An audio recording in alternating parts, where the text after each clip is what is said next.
Assalamualaikum warahmatullahi wabarakatuh. Perkenalkan, nama saya Sri Rahayu dengan NIM 2021 A1H144. Di sini saya akan membuat video untuk memenuhi tugas akhir semester saya dengan mata kuliah Pendidikan Sastra Anak. Di sini saya akan menceritakan sebuah dongeng. Selamat menonton.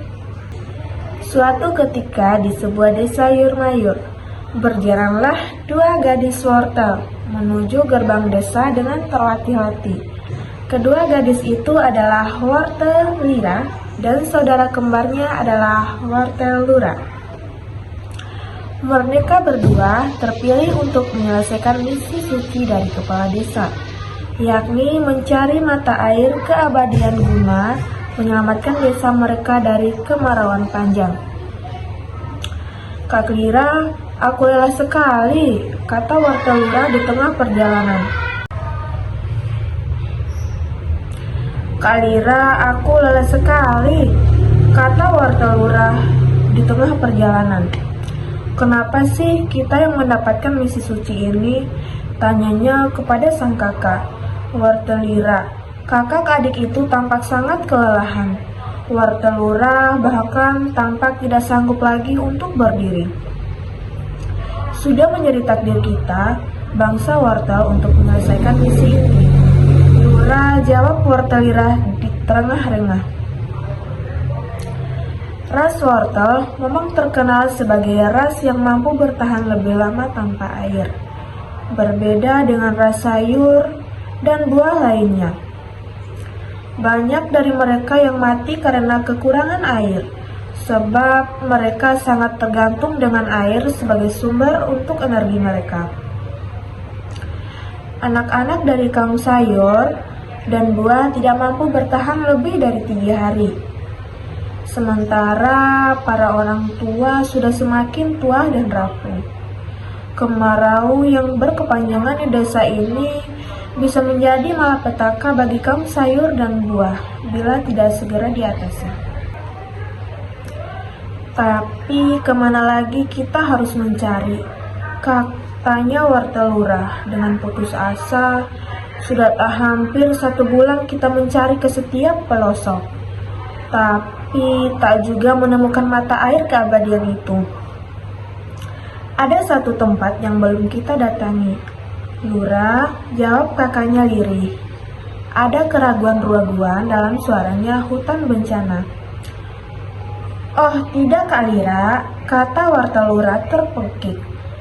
"Jangan hutan bencana, aku tidak mau ke sana." Namun wortel Lira dan wortel Lura tidak punya pilihan lain. Hutan bencana adalah satu-satunya tempat yang belum mereka datangi. Setelah perdebatan panjang, akhirnya mereka memutuskan akan pergi ke hutan bencana esok pagi.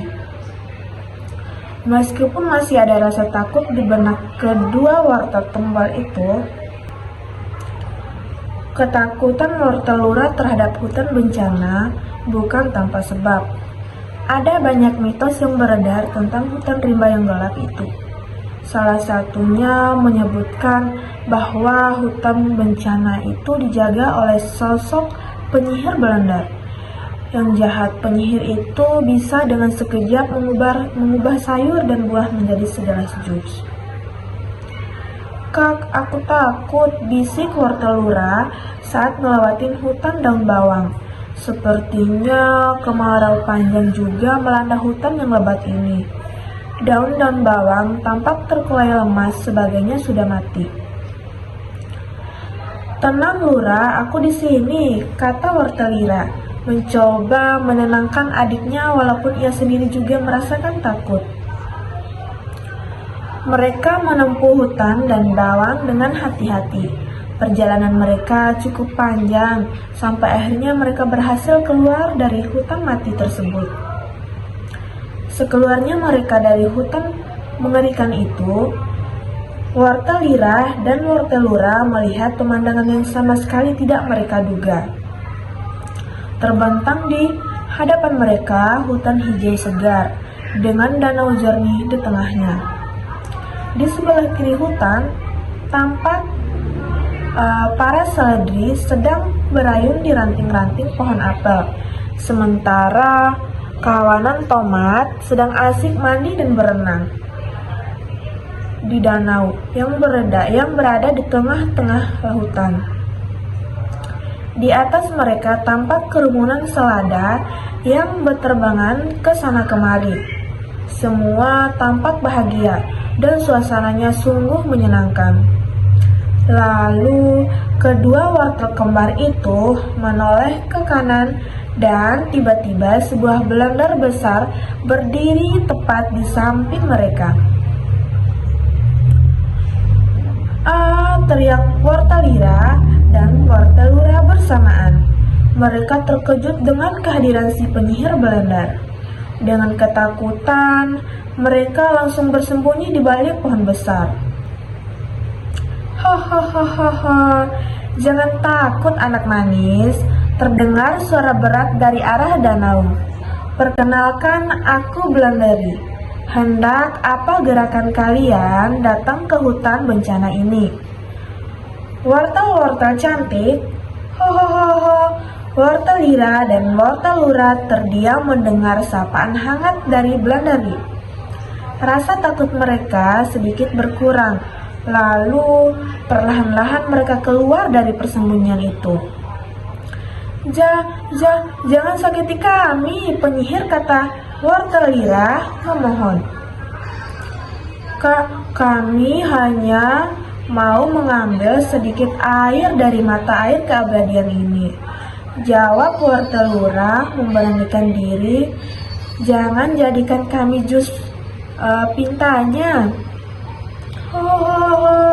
Blanderi kembali tertawa. Seluruh tubuhnya menguncang. Sepertinya mereka tentang penyihir Belender dari hutan bencana ini sudah menyebar. Baguslah, kata Blanderi. Apa maksudmu? Tanya Wortelira dengan suara lirih. Aku memang sengaja menyebarkan berita bohong itu. Anak-anak, jawab Blanderi, agar tempat tinggalku tetap terjaga, katanya lagi sambil memperlihatkan tempat tinggalnya yang begitu asri.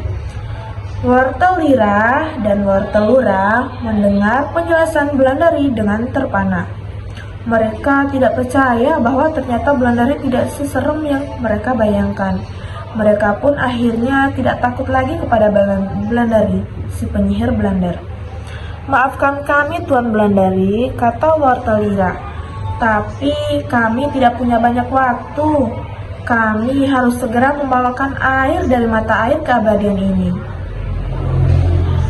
Desa Yurmayur sedang dilanda kemarau panjang. Bisakah Tuan memberikan kami sedikit air itu?